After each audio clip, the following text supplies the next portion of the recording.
Hello Year 1, today in our English we're going to do some grammar work, and grammar is about how we do our writing so it makes sense to other people and how we follow the rules to make our writing accurate.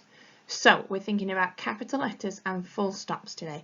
I know you know how to use these, but we're just going to have a quick reminder so that you can practice it and then do a really good job in your writing at the end of the week.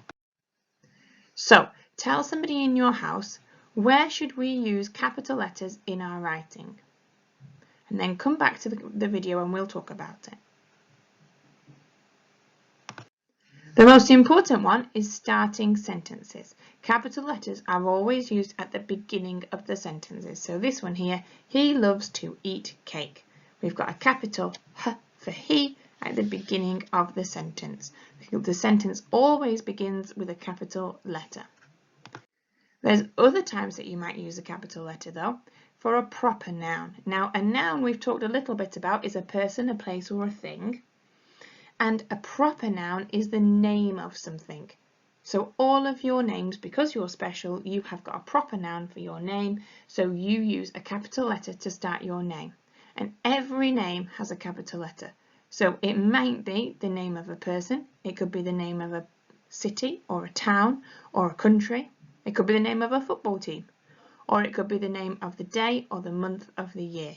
So these are all examples here of where you would need a capital letter for the names of things. So we've said so far the start of a sentence and the name of things.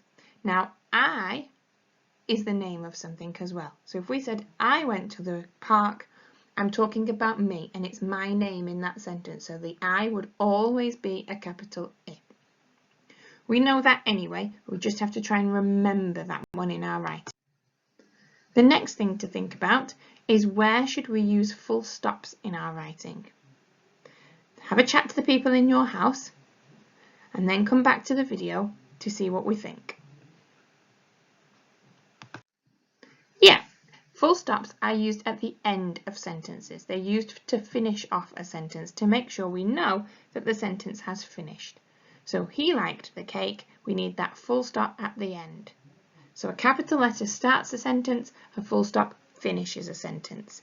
Now we may need other capital letters through the sentence if we use names, but we never need to use a full stop at any other point in the sentence. We only need the full stop at the end of the sentence. Now it's your turn to have a go. So you've got a sheet like this in your pack. And we're going to go through the first one together. So you'll see the numbers down the side. The first bit just explains to you that you need to try and make sure you're correcting all of the problems in these sentences where the capital letters and the full stops are in the wrong places. And it gives you a little bit of a reminder of where you need them just in case you need it. Now number 1 says Kate found her car keys in the drawer. And I can see that there are 2 capital letters in that sentence. But they're not at the beginning of the sentence and they're not at the beginning of Kate's name. So we need to change that, and I can see the full stop, but where should the full stop be? Yeah, you're right, it should be at the end of the sentence, not in the middle. So when you're doing yours, you would need to write it correctly on the line. So I've done it here for you. Kate found her car keys in the drawer. I've made sure that there's a capital K for Kate, and I've put the full stop right at the end. That's what you need to do on the line for number 1. And then you need to go through all of the other ones and think, right, where do I need my capital letter? Where do I need my full stop? And then write the sentence out on your piece of paper. And then at the end of the week, we can use all of that to do our own writing.